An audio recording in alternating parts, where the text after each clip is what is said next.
everyone, and thank you all for coming. Today I'm going to talk about the path for local flooring retailers to become the disruptors and not the ones that are disrupted. But before I begin, I was talking to my mom a few weeks ago about this presentation. I said, Mom, there's going to be 500 people here to see me give a presentation. And she was like, there's just no way. So if you guys don't mind, I'm going to do a quick selfie so I can send it to her. And on the count of 3, say, hey, Mom. 1, 2, 3. Hey, Mom. Thank you. I need some evidence there.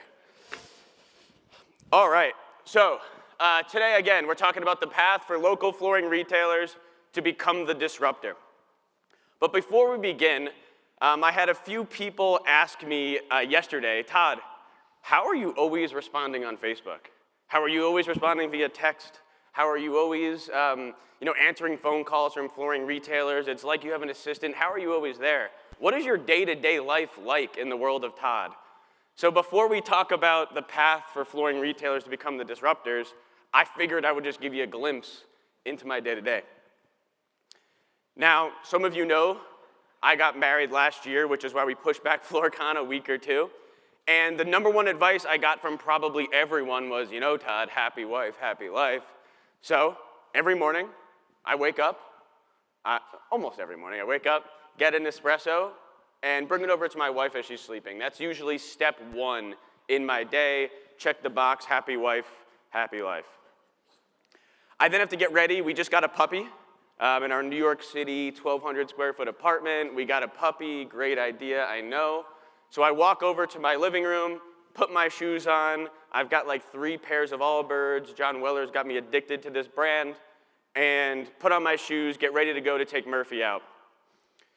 Then I put on Murphy's favorite song as we head the way out. So I put on Who Let the Dogs Out. I walk out to take Murphy out. Usually carry him because he's a puppy, right? He doesn't have his puppy shots. So in New York City, puppy without puppy shots, you got to carry him out there. We then make it outside, right? And as I'm outside, that's him. He doesn't want to walk. When you get a puppy, you're like dragging them, trying to teach them how to walk. And take a look at his leash. Every single week I see this on his leash. He chews up his leash all the time. So almost every single week, I go on my phone, I go on Chewy.com or Chewy the app, and I order him a new leash. This is actually the 4th leash he's had, and he's only 4.5 months old. Then I ride my Peloton. That's actually me, the one time I've actually rode it. So I ride the Peloton like once. It's collected dust and dirty clothes since then, but I have ridden the Peloton at least one time. If any of you ride Peloton, come find me. My username, Chief Flooring Officer. So come find me. You'll see like 6 rides on there. Then I head over to my desk. This is a legit picture of my desk. My fancy desk. We're 100% remote. We work all around the country. So my desk is in the living room of my 1,200 square foot packed New York City apartment. It is luxurious, to say the least. And yes, call me out now. That is a pen and paper. I use pen and paper. I know. I tell people not to, but I love the idea of writing things down and then crossing them off the list, right? There's like nothing better than doing that. 2 other things I want to call out. That's Settlers of Catan, that board game. If you haven't played it, best board game ever played. If you want to debate me on that, I will. Best board game ever made. And yes, that's old school New York City parquet floors that you probably can't find anywhere else other than old New York City buildings. So that is my luxurious desk. It is fantastic. Then it's time for lunch. I usually think about cooking something and realize I'm in the middle of a meeting, I'm on Zoom, I'm definitely not going to cook anything, so I usually order DoorDash. And I usually get DoorDash from one of my favorite restaurants locally, or call it easy and call it in from a bodega. So that's my day up until lunch. Then the afternoon is Zoom meeting, talking to John, someone yelling, some retailer calling me, hopping on Facebook, the usual. And then dinner comes, and we all love dinner. That's me. That's actually a meal that I cooked. I was very proud of myself, but it tasted terrible. This happens to me often. Now, shout out to Debbie Winter. I know she's somewhere in the stage. I told Debbie during COVID that I was stuck in my apartment, New York City. We couldn't go anywhere. We were basically locked in our rooms. And she got me virtual cooking lessons. And I'm sorry to tell you, Debbie, those lessons did not help me one bit. My chicken still looks like shit. Every time I cook it, I have to go figure out something else. So usually, I tell my wife I'm gonna cook this, she tries it, it tastes terrible, we're like, let's find a different solution. So, we're like, we live in New York. New York, the best city in the world, of course, and the best city for food. So we hop on Yelp, go through Yelp, we say, all right, why are we gonna eat that chicken where we can go, go out to an amazing restaurant and eat somewhere else? Hop on Yelp, scroll through Yelp, and then I say, who am I kidding? Carbone is like right down the block. It's like the best Italian restaurant in New York City. I could have this really shitty chicken for dinner, or I could have a $40 veal parmesan, right? Pretty easy decision. So I take an Uber over to Carbone, have veal parmesan. I'm like, this is great. Way better than what I was gonna have for dinner. That's actually a picture of the last time I was there. Highly recommend the veal parm if you ever do go. So that's my day up until dinner. Then after dinner, I like to relax, right? Turn off. As we I don't want to stop thinking about the flooring industry, thinking about work. So I'm like, what are my other hobbies? So my other hobbies are to watch movies or YouTube TV or whatever that is, just like you guys. So I throw on my favorite show. My wife is so happy with me at this point, right? All day I'm yelling on the phone. I'm like, let's not work. And I'm like, let's lay on the couch and let's watch The Dealer, right? That's a great show. So I throw on The Dealer. Murphy's there watching The Dealer with me. He loves The Dealer. So I know we're raffling off the next episode of The Dealer. Murphy's put a lot of tickets in there, so watch out, Jason. So I'm watching TV with my wife. She's now just pissed off, probably on her phone, because I'm saying we're taking some time off watching TV. We're really just watching episodes of The Dealer.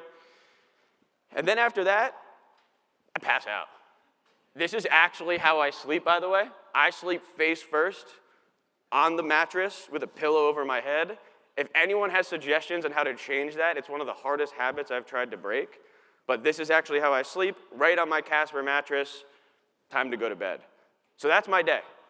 So when you ask, how am I always on Facebook? How am I always, providing this great consumer experience? Well, it's somewhere in between Carbone, Casper, Settlers of Catan, walking my dog, who let the dogs out, sometimes riding my Peloton. I'm somewhere in between all of that. So take a look at the companies I mentioned. You can see the companies that were part of my day, right? Nespresso, how I made my coffee. Allbirds, my shoes. Spotify is how I listen to music. Chewy is how I ordered a new leash or 4 leashes. Peloton, the bike I sometimes ride. DoorDash is how I got food delivered, right? Yelp is how I looked up food. Uber, they took me to Carbone, which was much better. I watched YouTube so I could watch my episode of The Dealer, and I fell asleep on my Casper. And just take a look at these names. These names are so different than the way my life probably was 3, 5, or even 10 years ago. I could have gone to Starbucks to get coffee. I could have gone to Macy's to get these Allbirds. I could have listened to iTunes. I don't know if anyone listens to iTunes anymore.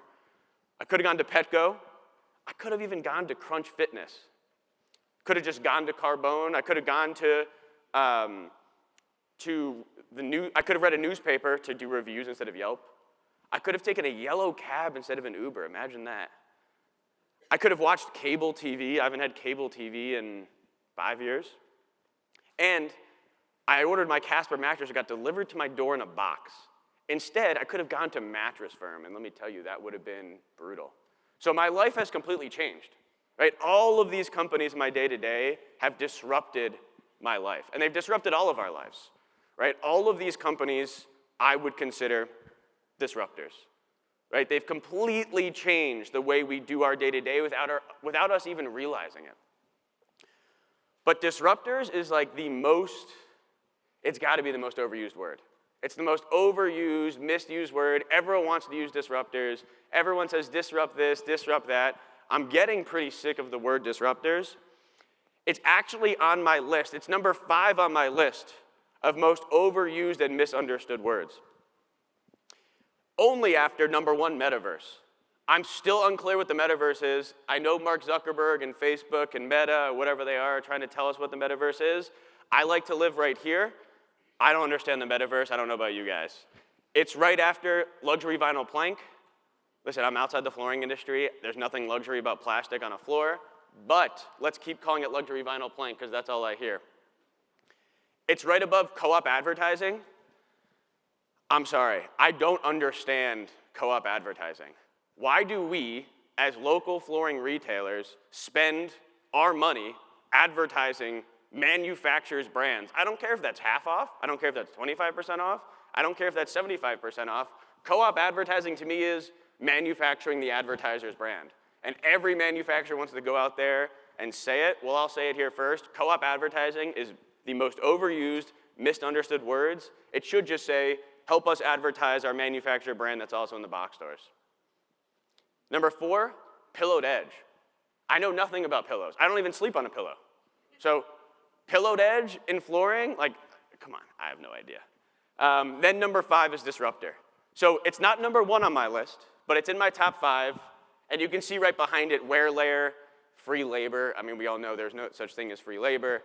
Blockchain, inflation, inflation, you look at it this way or that way, who knows, and geofencing. This is my list of the 10 most overused and misunderstood words. And again, number 5 on that list is disruptor. But most people think, when we do talk about disruptor, most people think about these companies as disruptors. Right? And these companies are disruptors. Like Google disrupted search. Google disrupted the internet. I mean, Google is the internet. Without Google, I don't know where we'd be today. Apple, we're all paying like 5 times the cost of another phone for an iPhone because they made this beautiful experience and this beautiful phone. Without them, I mean, I don't even know if I was born before Apple. What would we do without our iPhones? I have no idea.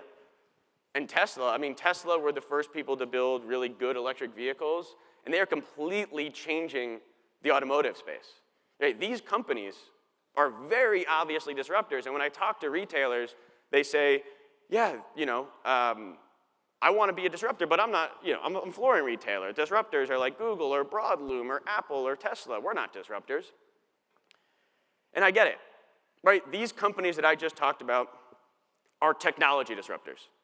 Right? They're massive technology disruptors that touch our day-to-day. Combined, these 3 companies have 200,000 technology patents. That's more than every single person in this room put together, probably times 200,000. Right? So they are obviously technology disruptors. But let's go back to my day. Right, I talked to you guys about my day and how I'm able to provide this amazing consumer experience and what that looks like. Let's take a look at all of the companies that were part of my day. Are these technology companies? Is Nespresso a technology company? Is Chewy? Is Peloton? I don't think Peloton's a technology company, it's a bike. How about Uber? There's nothing much technology about Uber. You just call a car and you get in a car. Allbirds? Those are just shoes. They're not a technology company. DoorDash? Casper? I promise you, my Casper mattress, although I'm sure a mattress store would tell me that it's some amazing rigid foam technology or something, they're not a technology company. So all of these companies are disruptors, but they're not technology disruptors. And we tried to figure out as a team, what are these guys? Right? Because they're obviously disruptors. They just disrupted my whole life. But they're not technology disruptors. So how can we categorize them?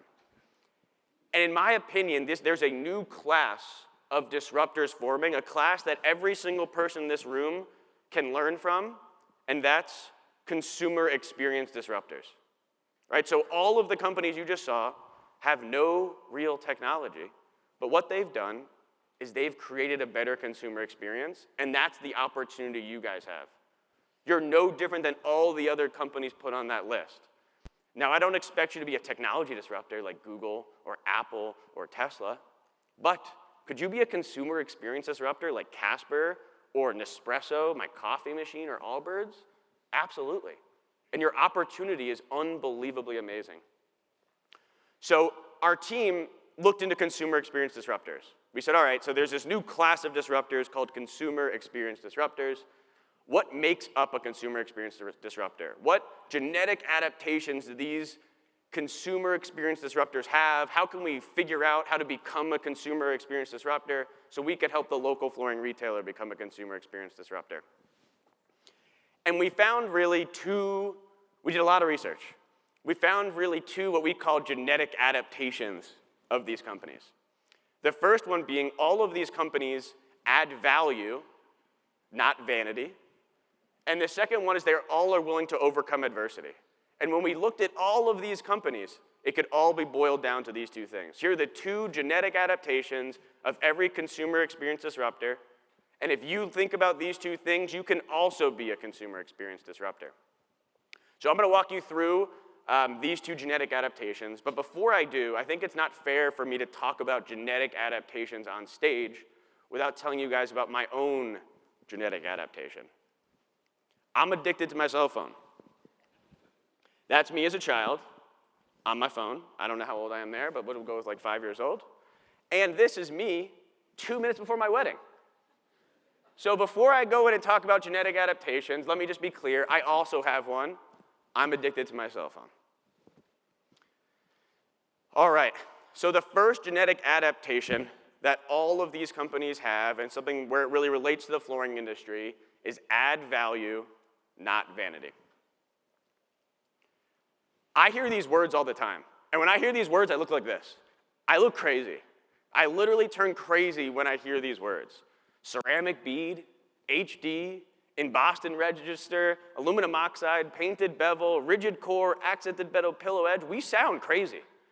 Like, I've been to a flooring store, I've been to PK meetings, and when I hear these words, my head spins, right? We're talking about specs to consumers all the time.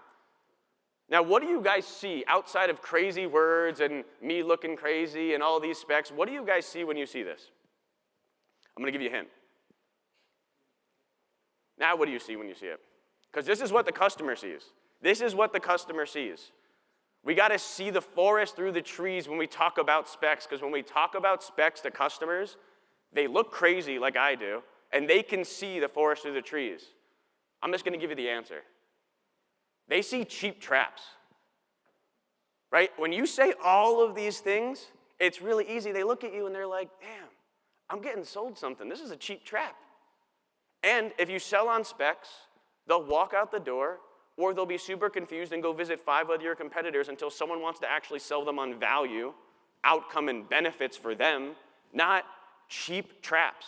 So please, let's stop selling on cheap traps, and let's start selling on outcome and benefits. So as I was thinking about cheap traps, I don't know if Facebook heard me or Google heard me, you know how they always listen, and I saw this as a Facebook ad. This picture was a Facebook ad. What is an enhanced ceramic bead? If someone knows, please find me later. I have no idea what a clear wear layer is. I definitely don't understand high definition decorative pattern. I thought only TVs were HD and non-HD, but now I'm learning that a floor that's right in front of me can be HD or not HD. I'm not going to go there, but please, someone, later, help me. What is the difference between virgin vinyl layer and a non-virgin vinyl layer? I have no idea. I only have a few guesses. But please, explain it to me, because as a consumer seeing this ad, I'm confused. I'm looking at cheap traps. And simple grip technology, I don't know. Is there complicated grip technology? I have no idea, right? And I'm getting this ad on Facebook. This is the definition of a cheap trap.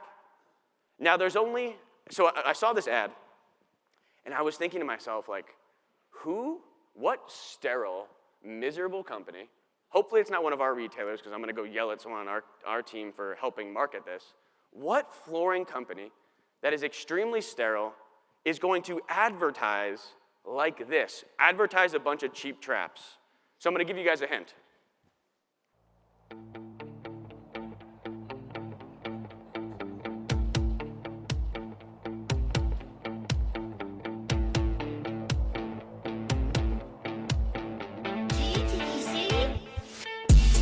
You got it. Hopefully you guys got it from that hint. Home Depot. The box store, one of the biggest box stores out there, one of your biggest competitors that we all say takes market share from us. This is right on their site. Go to their site right now, go look up this product, and you will see this front and center. And if you click on this, you will get retargeted with this. This cheap trap will follow you around everywhere. Right, this is our opportunity. They don't add value. They add vanity. All of this is vanity. What does this mean to a customer? Again, what is a premium virgin vinyl layer? I have no idea. So us as independent local flooring retailers, We can beat them by adding value and talking about what the customer gets, not what the products are made of, right? Let's not be sterile. Let's add value, not vanity. This is all just vanity. This is not value. Now, as I was on Home Depot's website, and actually yesterday, a lot of you were here, I made a commitment to you. I said, we have one customer, the local flooring retailer. And I said to you, we will never sell anything to the box stores, ever. I said, we'll never sell software, we'll never sell data, we'll never sell visualization, we will never work with the box stores. But let me ask you, what would happen if we did? Would you guys still trust us? Would you buy a website from us? Would you trust us with your data? Would you come to FloorCon? If you saw that we were building the website for Home Depot, would you still be here? The answer is no. None of you would be here, and I wouldn't either. You guys wouldn't trust us at all. And I saw something on Home Depot's website that, to be very honest with you, pissed me off. I saw the Roomvo visualizer on Home Depot's website. And did you know that more than 1.5 million customers have used Home Depot's visualizer? So guys, I made a commitment to you, and when I was preparing this presentation and put this together, I was appalled. Seeing that a bunch of local flooring retailers use this technology, but on their website they promote Home Depot, Lumber Liquidators, LL Flooring, all the box stores, talk about all the data they're sharing with Home Depot, and they advertise with them on Google. I'm asking you, as a local flooring retailer community, if we want to be better, we need to support companies, any company. There's a ton of software companies out there that pour their time, money, and energy into supporting the local flooring retailer, not bragging about their experience with the box stores. So when I was on Home Depot's website, seeing this sterile experience, seeing the cheap traps, and saw this, it made me sick. And you guys are the first people that taught me this. The first thing I learned in the flooring industry was free installation. What is free installation? We all know how that works out. Well, I hear retailers now calling me all the time saying, this is free visualization. And I'm sitting here saying, guys, you told me about free installation. I can't say it, but free visualization, free installation, something's up there. This is what you get when you get free installation. Now, it was hard for me to draw a picture of what you get when you get free visualization, but you can imagine. This is free installation, pretty similar to free visualization. So my ask, don't support the box stores, please, and let's support locally owned flooring stores and the software that builds them. Now, vanity doesn't just come with cheap traps like I just talked about. No, vanity comes in a whole bunch of different ways. It also comes with how you market your product and name your brand. Take a look at all these platforms. All these platforms have gotten disrupted over the last 5 or 10 years. They were the streaming mafia, all of these companies. And all of these companies have lost market share almost every single year for the last 5 years on their streaming platforms. They're aggressively losing being the top to the bottom. They have been getting disrupted. But to try to save themselves, there's this new joke in tech that if you try to save yourself and your program or your platform that's not adding any value, the joke is just add a plus sign in front of it. Look, ESPN Plus, CNN Plus, right? It's plus. Apple TV Plus, MTV Plus, Hulu Plus, how many more pluses can we have? It's a running joke in the technology industry that if you add a plus, it's just a sign that you're failing and you're adding vanity. You're not actually adding any value. And the best example here is CNN. Now, we have Andrew Yang speaking tomorrow, so I can't go too much into CNN, Fox, and this is not political, but CNN Plus imploded. The plus sign couldn't save them from implosion. This was one of the biggest plus sign disasters out there. And all of these companies had disasters. I mean, not even $100 million could save them. Not even $100 million and a plus sign could save them. So I'm telling you guys, this is the definition of adding vanity, right? It's no different than cheap traps. You guys want to call something instead of a wear layer, well, this is a virgin wear layer, right? And CNN wants to say, well, this isn't CNN, this is CNN Plus, better. It doesn't work, right? So adding a plus sign in tech is the same like you guys adding cheap traps. It's vanity. There's no real value there. It's gotten so funny to the point where even Hulu, who had a great streaming service, Hulu, and then tried to go to live TV, and they named it Hulu Plus, but it failed. Even now, they're making fun of themselves and other people that are also naming their companies and their programs Plus. Check it out.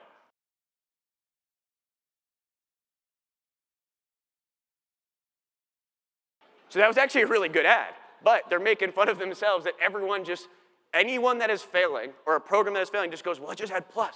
It'll work, it's better, it's amazing. So please take it from these guys. Let's not do cheap traps. That comes with your name. That comes with showing vanity, not actual value. We need to sell on outcomes and benefits, right? That's what we have to do. So let's take a look at some of the companies that I called consumer experience disruptors. And the first one is Allbirds.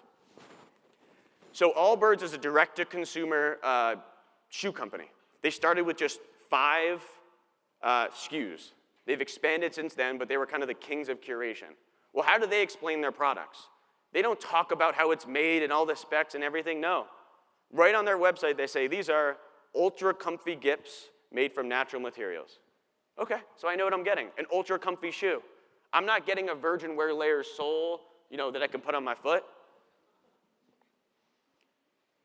Next company, Chewy, right? This is another company that I talked about earlier today as a consumer experience disruptor. How are you going to feel when you buy from Chewy? Well, you're going to feel like you're spoiling your pet with top brands. Well, great. Right? You're getting my inner emotion. You're telling me how I'm going to feel. You're not telling me about the pillowed edge toys that my puppy might get. Uber's the same thing. They're telling you you're going to get a ride on demand. It's going to be budget friendly, and it's going to be a really easy way to get around. They're not telling you about the specs of the car you're getting in and the engine and how amazing it's going to be and how fast you can go from 0 to 50 and all these little details, these cheap traps. No. They're telling you about your outcome and your benefit, not a cheap trap, not vanity. They're adding value, and that's what these consumer experience disruptors are doing. They're adding real value. And the last one, Casper, right? Casper, right on their website, does it great. They say innovative support and cooling help to help you wake up feeling refreshed and your best tomorrow. Right? When I read that, I'm like, that's what I want. I want to feel the best tomorrow. Now, what it could say is, it's 75% foam and 10% rigid cooling system and 10%, memory mattress, trademark, plus. No. Right? They know how to sell on outcomes and benefits, and that's what we have to do as local flooring retailers. There are some manufacturers, distributors, local flooring retailers that do this really well. Huge shout out to the Dixie team. I was going through some websites today, and they've really committed to helping the local flooring retailer. They've sunk a lot of time and money and energy into brand new websites, sample ordering on those websites, sample ordering for customers, which we'll talk about later. But they really have put time, money, energy, and effort to building what they think is a new way, a consumer experience disruptor. So check out their site. Right away, they call it natural look flooring, easy installation, right? That's value, not vanity. They say they work with trusted retailers, and they say the products are ready to ship. That's what I want to hear as a consumer. I don't want to hear the cheap traps about pillowed edge, virgin wear layer, all of that stuff. So Dixie did a really, really good job. I highly recommend checking out the TrueCore site. They did a really amazing job when it comes to that. Ladies and gentlemen, this is John Weller from Lido Key, Florida. Another example of adding value. And I'm proving once and for all that number one is the most trusted waterproof flooring there is in the flooring industry. And number two, that John Weller, a person who has never installed flooring in their entire lives, is able to install waterproof flooring on the beach with an active tide rolling in. Yes, that is right. You've seen it. This is America's most trusted, most waterproof, VOC-free flooring in the flooring industry. So I challenged John to create a commercial that showed value, not vanity. Well, I know the joke, no flooring is actually waterproof. Let's just get past that for a second. But he showed how you can add value, not vanity, right? That's the type of stuff we should be doing, is talking about how we can add value to our customers and what the outcome's going to be. You didn't hear him talking about the specs or the wear layers or the HD or the embossed register, WPC, SPC. all of those words. No, he talked about the things the customer cares about, and he was in the ocean doing it. This is another example of adding value and outcome and benefits. Now, this is a wildly different one, but I wanted to show it. Right? So on the Dixie website, you saw point blank what you get. John told you what you get. This is about how it makes you feel. This makes me feel if I buy from Don Bailey's carpets, damn, I'm going to look good. Right? So this is a different way that Don Bailey's carpets decided to show outcome and benefits and sell on value, not vanity. There's no one way of doing it, right? You can say it on your website, you can talk about waterproof, or you can do this, right? It's a feeling that you get. There's no specs on here. This is sexy. That? I don't know what that is. Someone afterwards can tell you how that makes you feel. It makes me feel a little weirded out, but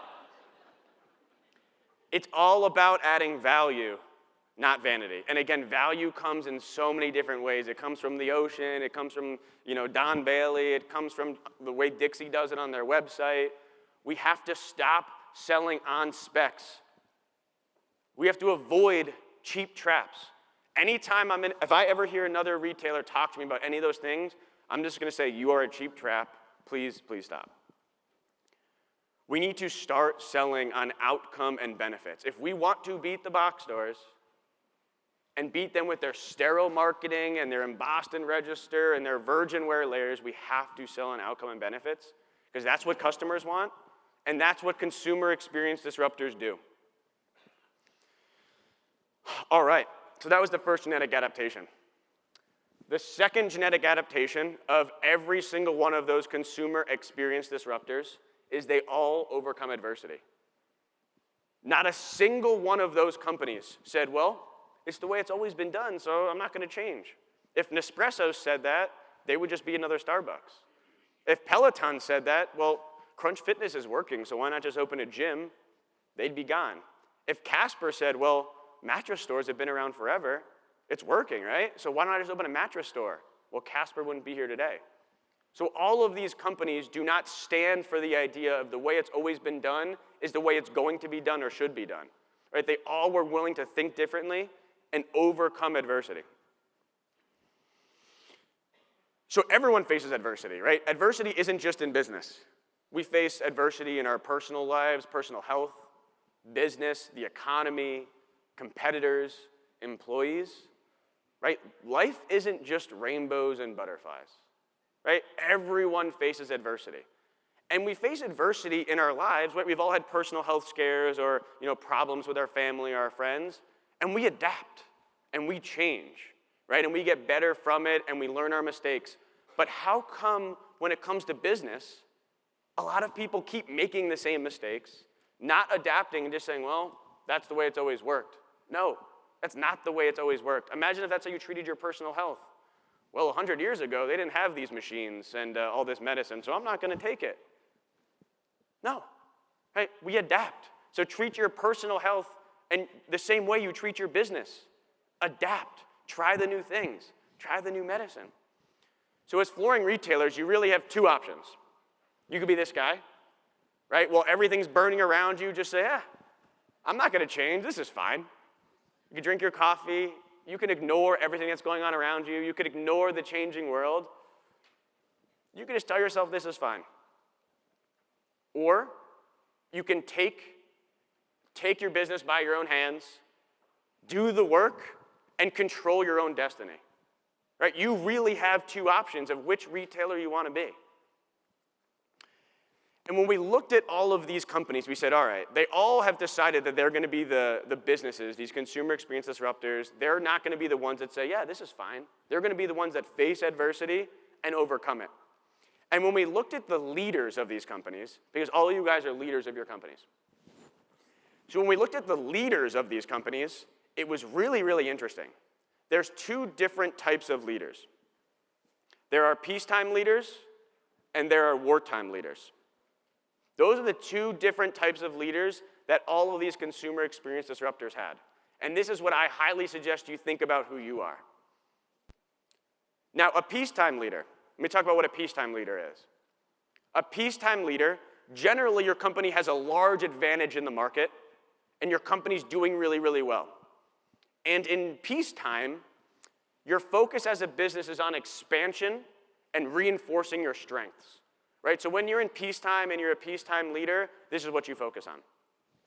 But every good consumer experience leader, and I'm gonna ask that every good local flooring retailer thinks about, am I in peacetime or am I in wartime right now? And over the last 2 years, I would argue it was peacetime. However, the whole world has changed over the last 6 months. We can't be the same executives, the same store owners that we were 2 years ago, because that was peacetime, right? Business was great. We could basically do nothing, and business would be flowing out of our ears. The other type of leader is a wartime leader. So wartime leaders are fending off imminent existential threats, such as competition in the market, recession, market changes, supply changes. Does this ring a bell? We are now in wartime. So we need to go, just like all of these other executives, we need to adapt. We need to go from peacetime leaders, which we were, and we should be thankful that we had peacetime. But every single person here needs to wake up and move in realizing that we now need to be wartime leaders. It's a completely different world we live in. You'll be able to go back to being a peacetime leader, right?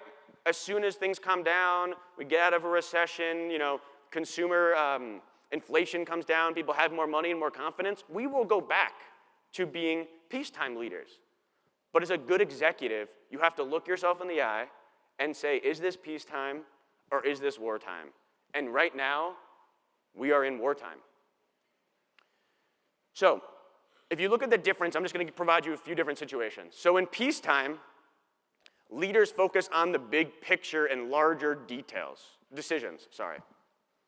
But in wartime, leaders take control and focus on every single little detail, every little point of margin, every little process, every little lead. In wartime, every little lead matters, and the details of every little thing matter. In peacetime, it doesn't matter as much, right? You get a few leads, you only call one back, or you lose a point of margin here because you didn't do the site assessment right. Huge difference. In peacetime, leaders spend time building a company culture, right? Like we all build a company culture. For us at Broadloom, it's all about building a company culture. But even for us, it's changed. In wartime, we let the war define the culture, right? So for you guys are fighting an uphill battle right now with a tough environment and a tough environment coming. You can let the war rally your troops around you and really build a culture that way.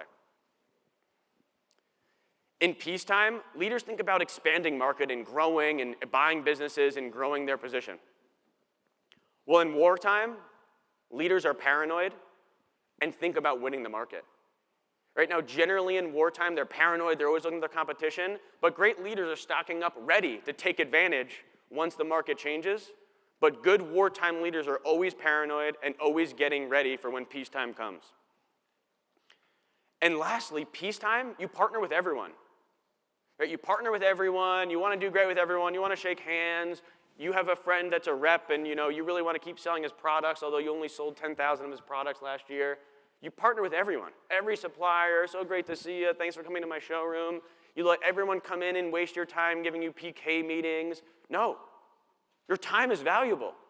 In wartime, you need to partner with only those that add value to you, that help bring you business, that help you sell, and that don't also partner with your box stores. And you can say to these guys, sorry, I was in peacetime, so I let all your products come in here, and I had this amazing conversation with you, and I let you give me PK meetings. But no, Mr. Supplier, we're in wartime now, and I need to focus on the people that support me, support my consumer experience, support me bringing customers in my door, and that don't also work with my competition. And you can blame it on me. You can say, Todd told me it was wartime, I just can't do it. So one of the best examples of this, of peacetime, wartime leaders in my industry and from my conversation earlier, my talk about my life, is Uber. Uber is the best example of a peacetime, wartime leader flip. Travis Kalanick is the CEO of Uber. Say what you want about him. He built a multi-billion-dollar business, fought off a huge mafia, of taxi medallions. He disrupted everything, right? So give him credit where credit's due. And they're an amazing example of he was a peacetime leader.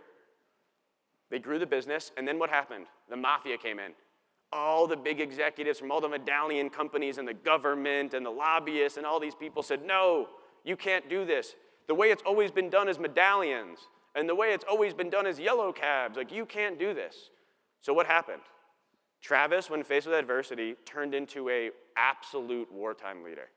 He went from super peacetime to super wartime, and he took Uber from what was growing to almost dead in a tough market and everyone against them to now like calling even when I call it Lyft, I'm calling an Uber. Right? Uber's like Jell-O or Kleenex at this point. Everyone knows Uber. So how many of you guys saw Super Pumped? Anyone? So Super Pumped is a documentary that they did on Uber. And I want to show you guys this because it's a great example of how Travis, this is a real story that happened. It's not Travis in the video, but it is a real story of how Travis approached. You see him flip from peacetime to this was his wartime moment.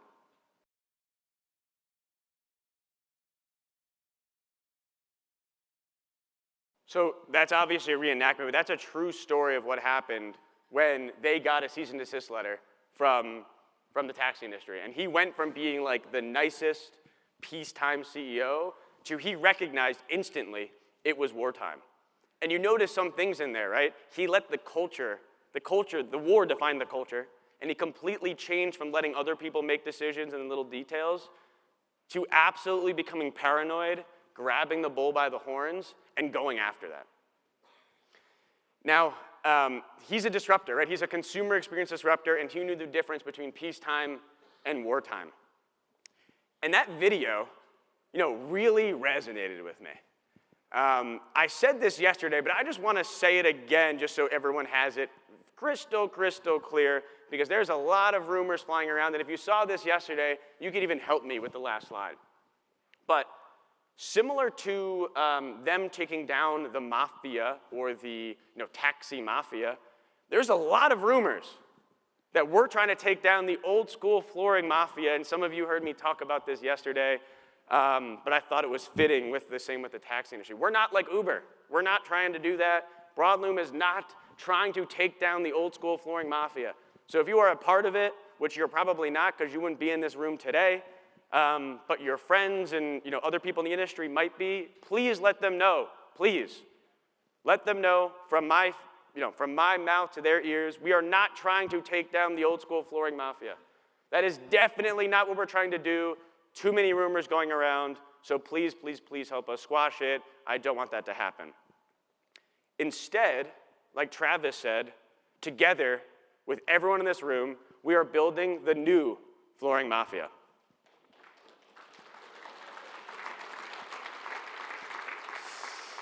I was going to have a sheet of paper, put it up there, and give the middle fingers, but didn't do that.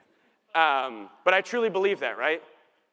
Every industry has its renaissance. Every industry has its revolution, and you guys are part of this revolution. I'm happy.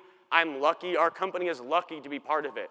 But you guys and the suppliers in this room are building the new flooring mafia, and we're just giving you the platform to do it. Right? You guys are the disruptors, and we're here to help you become those disruptors and take advantage of it. So, when it comes to adversity, again, I mentioned that all leaders overcome adversity. Right? I first talked about how they don't do cheap traps, they sell on value, not vanity. And then I mentioned how you have to overcome adversity if you want to be a consumer experience disruptor, and you need to understand that it's wartime. Now, I would be upset if I didn't talk about two women that overcame adversity and were part of wartime, and these two women are actually the reason that we're all standing here today. The first one is Catherine Evans Whitener. She is known as the first lady of carpet. So let me tell you about her story. It's super interesting if you haven't heard the story. In the late 1800s, her brother got married, and for the wedding, she was the first person in Georgia to tuft these bed sheets. She like invented this type of tufting. So she made a bed sheet for her brother for a wedding, and that's what she gave as a gift. And you can kind of see what the bed sheets look like here. They were absolutely beautiful. She did it as a hobby, but she was the first person in the country that learned how to tuft. So she's tufting these bed sheets, and she brings it to her brother's wedding, gives it to him as a gift, and everyone at the wedding is like, this is amazing. How did you do this? You invented this new way, and she's talking about how she tufts by hand and how it's all done.